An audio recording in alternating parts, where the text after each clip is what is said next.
children, I don't think discipline is what they need. I think we are okay. One day, that's all. Because we count the cost, you see. Now, I want to end with this. And this is the thing that we are living in today. It's the prophetic word that Jesus gave on the Mount of Olives when he warned them about, when they asked him, how will we know? And as a Christian and as a believer, let me tell you something. The fact that you are still attending church says a lot about you. And I'm not complimenting you. I'm giving you a revelation. So don't accept this with pride. Listen to the message I'm giving you. I'm giving you a revelation.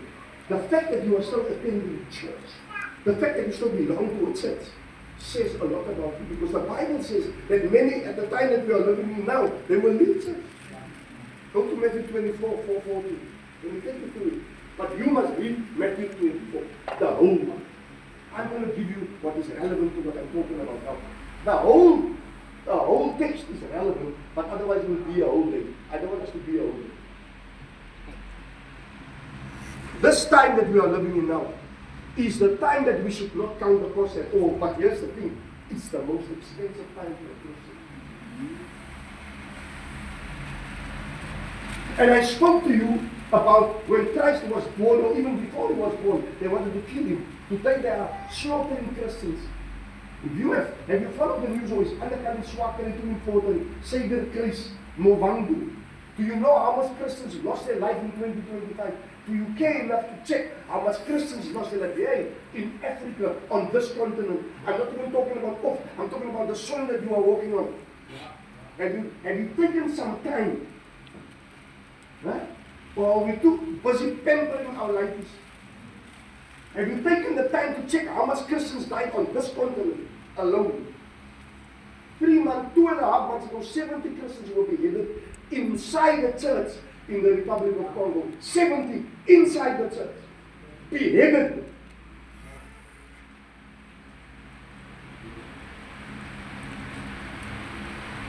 Huh? In the church. We worried about paying a ticket for a function for the church. They get beheaded. 70 at time. Thousands in Nigeria, Congo, Mozambique, one of our neighbor countries. In this country now, as I'm talking to you, ISIS leaders are here, Hamas are here. There's an Islamic movement in this country, but we are sleeping. Some of us are going to wake up too late, I'm telling you. But we don't want to hear Pastor talk about this. I told you, Christ was born for a reason, and his reason is supernatural. But let me share with you where we are living in today. Because what I'm telling you today mustn't scare you, it must make you think that we are privileged people. That we are the revelation Christians. We are the revelation Christians. We are living in the revelation.